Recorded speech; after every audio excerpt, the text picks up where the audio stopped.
Please subscribe.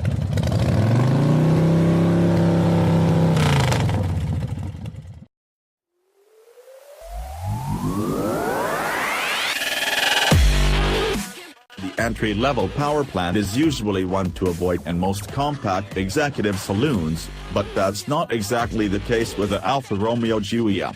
The 2.0-liter turbocharged petrol motor is a smooth performer and makes the car into a refined, comfortable cruiser. However, it lacks the torque of its 2.2-liter diesel stablemate and, as such, it isn't quite as much fun to drive. Factor in the higher fuel consumption, and you can see why a diesel Giulia is a more sensible buy. We've already concluded that the new Alfa Romeo Giulia may not have the all-round polish of a BMW 320d or the poise and balance of a Jaguar's, but that there's enough going for the car to make potential buyers seriously consider it. Up until now, though, we've sampled only the diesel model on UK roads. The Giulia range kicks off not with the 2.2D but with this 2.0-liter turbocharged petrol. On paper, the stats look good enough. 197 bhp and 330 Nm of torque mean it's more powerful than a 320i and a Mercedes C200, and on par with its 2.0. The Giulia has more torque than any of these models, too, and with a 0 to 62 miles per hour time of 6.6 seconds, it's 7/10 quicker over the Sprint than the two German cars. That's only half the story, mind you, because the Alfa's 2.0-liter engine isn't particularly clean. It emits 138 grams/km of CO2, and while that's less than this, it's a little dirtier than the BMW and means the car sits one band higher than the Mercedes. What's more, those figures have been calculated in the official lab test. During our time with the Giulia we never got close to its claimed 47.9 miles per gallon, recording economy of around 40 miles per gallon instead. And that is due to the Alfa's engine requiring the firm right foot to perform. Despite those impressive on-paper stats, the unit never feels urgent like the BMW's. At least it doesn't get too harsh or noisy when it's being worked hard.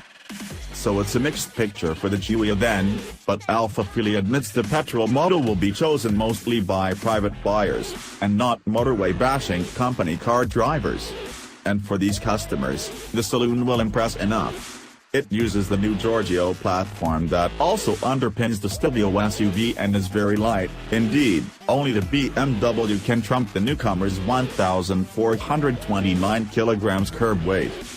Alfa has even fitted a carbon fiber prop shaft to every Giulia, from this entry-level petrol right up to the 503 bhp Quadrifoglio, to keep off the kilos. These efforts pay off a treat when you're behind the wheel, because the Giulia does feel very light beneath you. Turn into a corner and the front end dives in, but the steering is crisp and weights up nicely. The sense of the rear wheels powering the car out of the bend is hugely enjoyable. If we're being picky, we'd say the steering can be a little too quick. The Giulia's pin-sharp responses sometimes make the car feel a tad nervous and jittery. Still, while it lacks the overall composure of this, it does feel on a level with the BMW, and that is high praise indeed. The ride is less impressive, however. The Giulia has very little body roll, but this is due to Alfa making the suspension stiff, and that translates to poor refinement on the UK's notoriously bad roads. One way of curing this is to spend £1,950 on the Performance Pack, which adds not only a pair of beautiful aluminium steering wheel paddles for the auto gearbox, and a limited slip differential, but also Alfa's active suspension. It doesn't cure the poor ride completely, but it rounds off some of the harder crashes into potholes. Elsewhere, the 8-speed ZF Auto Box, the only transmission offered in the UK, is excellent, and cabin space is great. Rear passengers have far more room in which to stretch out than in ends, and the boot offers a square load space that's a match for the BMW and Mercedes. Interior fit and finish are decent, too. There are swathes of soft-touch plastic across the dashboard and doors, the leather feels great and the Giulia is brimming with smart design touches. The steering wheel, with its starter button on the left-hand spoke, is a work of art.